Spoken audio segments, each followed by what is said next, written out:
you know what? It's been really good to do these videos. I hope you're safe, hope you're well, hope those of you back in school, I hope you're enjoying being back at school. Those of you at home, I hope you're all right as well. Staff, hello to you as well. I look forward to seeing you all in school sometime. I don't know when that will be. We don't know when that will be, but hope you're all right. Signs, we're thinking about signs today. We've got some signs coming up around me. How good are you at signs? Do you know what signs mean? These signs are signs that are maybe important for now, because we maybe see these signs and use these signs quite a lot on roads, on paths, maybe in shops as well now. Do you know what the signs mean? The first one, do you know what that means? Do you know? You got it? It means one way, doesn't it?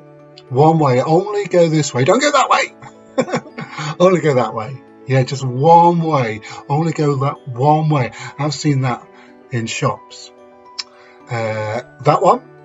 The next one. Do you know what that means? It's sort of the opposite sign to the first one. It means no entry. Don't go down this way. And I've seen that at the other end of aisles in shops. A one-way sign and then a no entry sign at the other end. Have you seen that as well? It means only go one way down this aisle for social distancing reasons as much as anything, isn't it? So we see those two signs. Do you know what those means? The other two signs, they're very similar, aren't they? Do you know what that one means? The one in the top corner up there means? It's got a bike on it, hasn't it? And a red circle around it. What does it mean? Have you got it? People can get this one wrong very often. It means no cycling. Do not cycle down here. Around where I live, there's some narrow narrow passageways between roads. And on a few of those, there's those, because you don't want to be biking down there, because you can knock people that are walking, you can knock them over. And the other one, the blue one with the bike in, is, well, that's for a bike path, isn't it? That's a good place to cycle on, a bike path. So those four signs, I could have chosen loads and loads, but those four I thought particularly may be important for now. So I hope you follow signs, because when we follow them and do what they're telling us to do, it's good for us, safe for us, and it's good for other people as well. We don't want to go knocking other people over or harming other people, do we? And if we follow those signs, it's good for ourselves and good for other people. But the opposite is true as well, isn't it?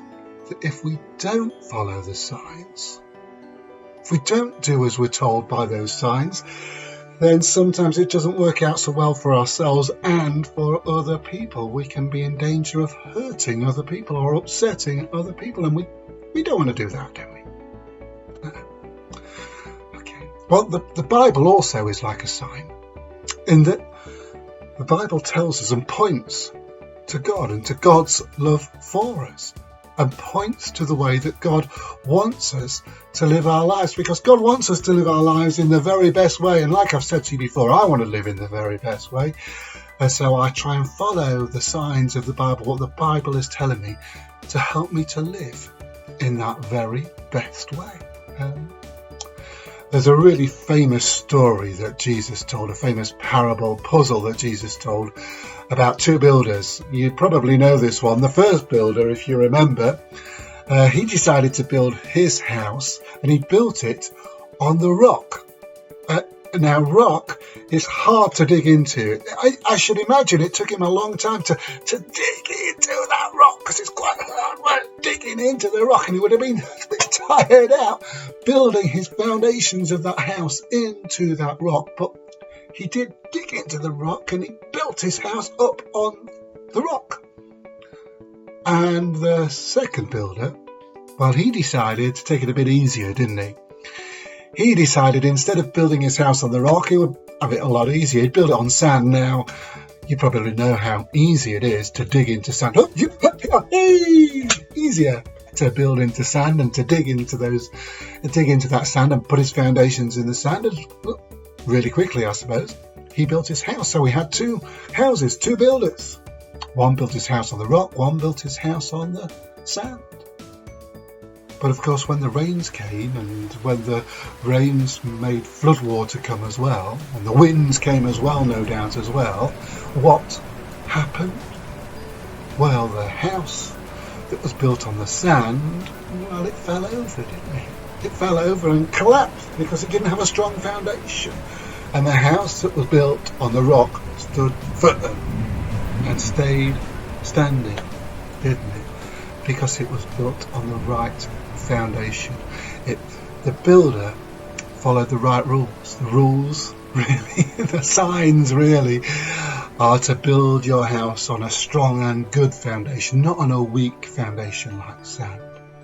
So I suppose the builder that built his house on the rock followed the right signs, followed the right rules. And Jesus told us that story, I suppose, to encourage us and to show us, let's follow God's ways.